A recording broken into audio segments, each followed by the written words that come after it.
And last but not least, but Jason Medley, also from Tampa, Florida.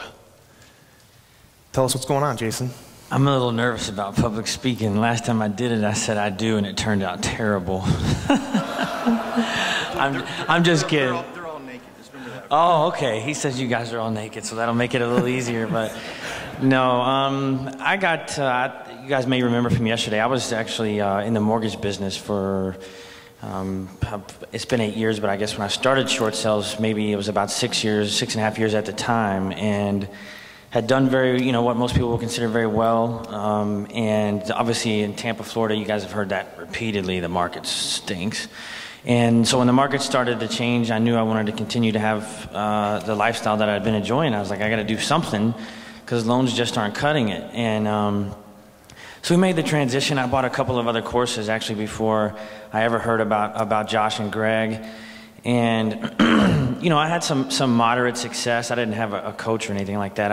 I bought a boot camp in a box, whatever you want to call it. And but I kept pressing and had kind of a warrior mentality, which when Josh asked me what I think is my tidbit, I think that's probably what I'm gonna go to is having that mentality. But things began to change. I met these guys. It was really just 6 months ago, and I was flipping honestly a deal a month, every other month, and since then that started to change. I probably flip a deal or two a month, but the biggest thing that I could share with you guys, I've probably picked up each and every month without flipping deals. I've probably added $15,000 to $20,000 a month to my income that I know I can count on whether I'm flipping or not flipping.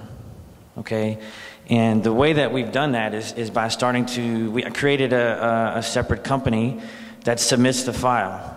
Okay, so if I can't create a spread, then my investment company we go away. If there's a C buyer, we take the C contract, we run it back through our mitigation company, who's been the face to the bank the entire time, and we still make, on average between $300 to $3,500 on files that we normally were dollarless transactions.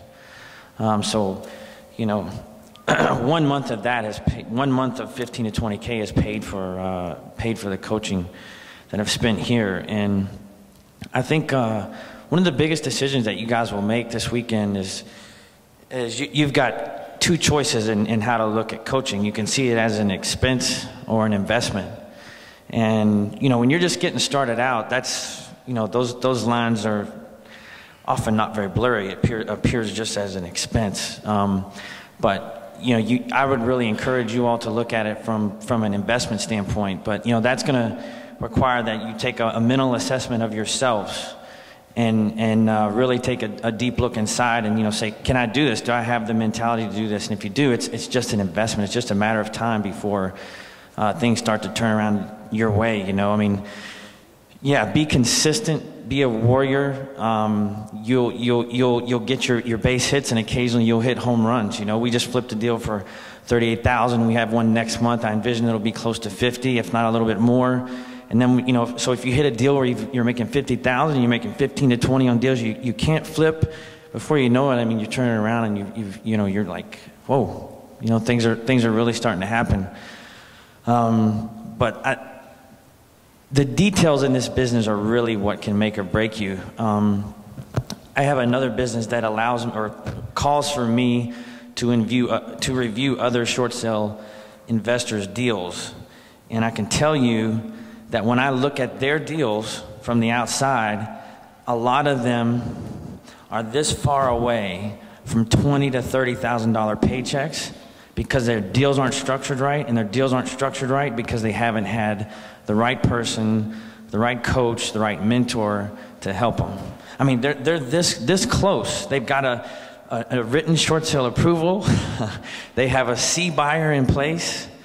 It's not going to happen because they've missed one detail. Okay, a perfect example is they talked about yesterday about taking control of that C buyer's lender and how to do that in a, for lack of a better term, a kind of a charismatic way to ensure that your deal is successful. Okay, that deal that is the biggest cause for deal blowups that I see on a daily basis. So I mean, if that's one thing that saves a deal that you have, that you learn from being here, there's a ton of other things that you'll get from coaching that, you know, that's definitely a $15,000 tip, okay?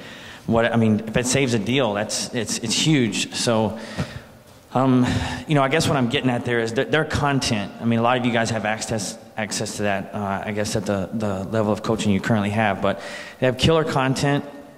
And I think probably what's been most important for me is just the networking with these guys, okay?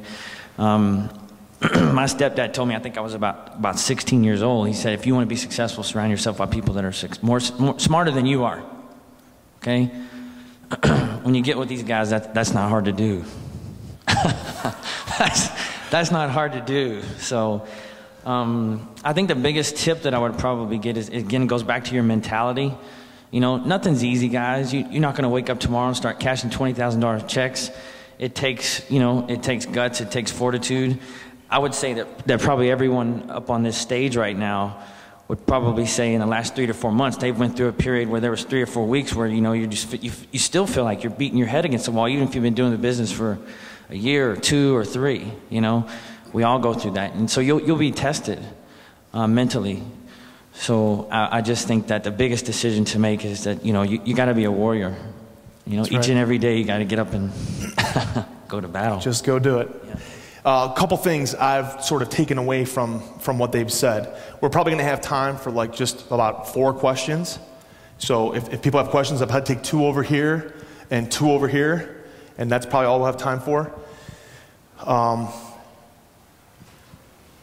But one of the things I take away from this right away is that all of them, it sounds like all of them, had a challenge at the very beginning, where they left a job, you know, left a mortgage broker career making a bunch of money, you know, was a truck driver and his truck breaks down, you know, maybe investing in other niches and not making enough money, you know, just doing the business, but really, ultimately, when you look at challenges in your life, not just in real estate or not just with short sales, but in general, most people, they get 98% of the way through breaking through the challenge. And then they quit right before they're about to break through.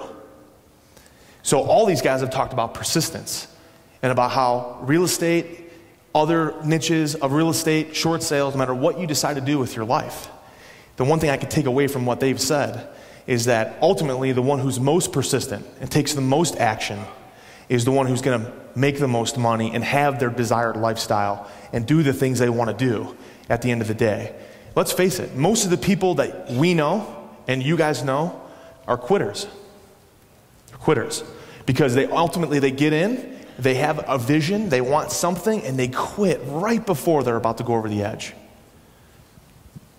So remember that. When you think it's so hard that you're about to break, so hard that you just can't stand it anymore, you're that close to making it work.